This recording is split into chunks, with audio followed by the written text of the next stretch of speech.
Imagine you're a fox, out on your own, hungry, scared, and unsure. But you're also arrogant, naive, and a bit of a prick who will receive karma due to your tendencies. Well, that's exactly what happened to Scrapefoot by Joseph Jacobs. The story of Scrapefoot was one that inspired the story that we know today of Goldilocks and the Three Bears. In this story, you will learn A. Do not break and enter people's homes. B. Treat others' property with respect. And C. Actions have consequences. This just reminds me how when I was younger, every action I did had some consequences. Once upon a time, there were three bears who lived in a castle in a great wood. One of them was a great big bear. One was a middling bear, and one was a little bear. And in the same wood there was a fox who lived alone. His name was Scrapefoot. One day, as he went through the woods, he found himself near the bear's castle. And he wondered whether he could get into the castle. He looked all about him everywhere, and he could not see anyone. So he came up very quietly, till at last he came up to the door of the castle, and he tried to open it. Yes, the door was not locked, and he opened it just a little way and looked. He could not see anyone. So then he opened it a little way farther and put one paw in, and then eventually put in another paw, and then he was all in the bear's castle. He found he was in a great hell with three chairs in it. One big chair, one middling chair, and one little chair. And he thought he would like to sit down and rest. So he sat down on the big chair, but he found it so hard and uncomfortable that it made his bones ache. And he jumped down at once and got into the middling chair. And he turned around and round in it, but he couldn't make himself comfortable. So then he went to the little chair and sat down in it. And it was so soft, warm, and comfortable that Scrapefoot was quite happy. But all at once, it broke into pieces and couldn't be put together again. So he got up and he began to look again, even further. And on one table, he saw three saucers. One which was very big, very middling, and very little.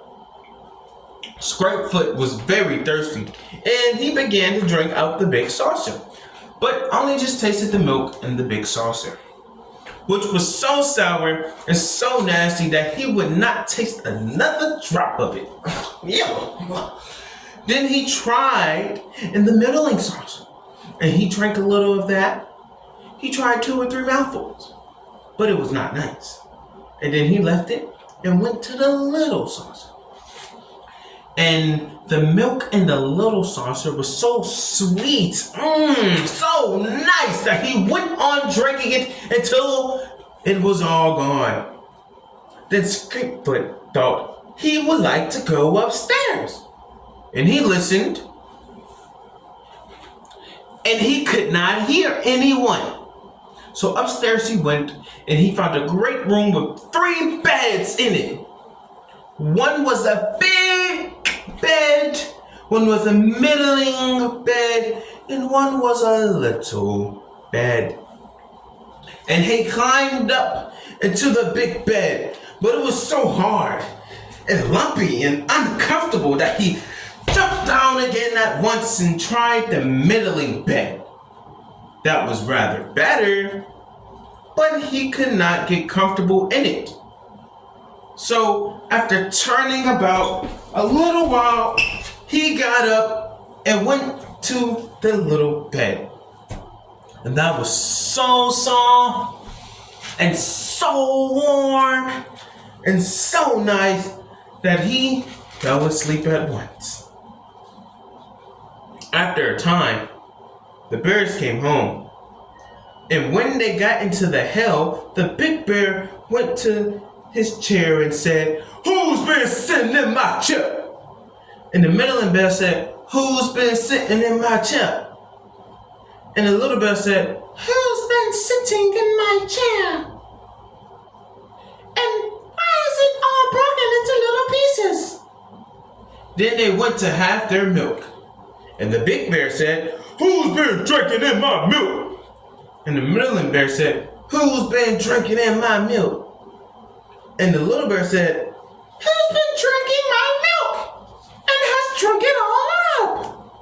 Then they went upstairs into the bedroom, and the big bear said, "Who's been sleeping in my bed?"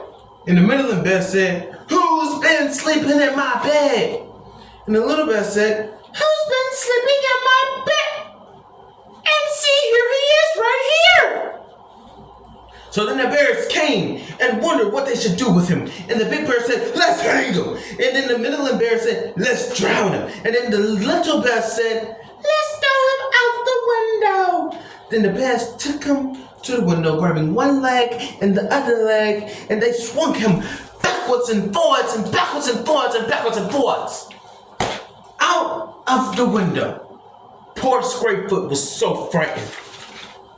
He thought that all his bones may have been broken. But he got up and first shook one leg. No, that one's not broken. And then shook another leg. That one's not broken either. And another and another. Then he wagged his tail. And he found there were no bones broken.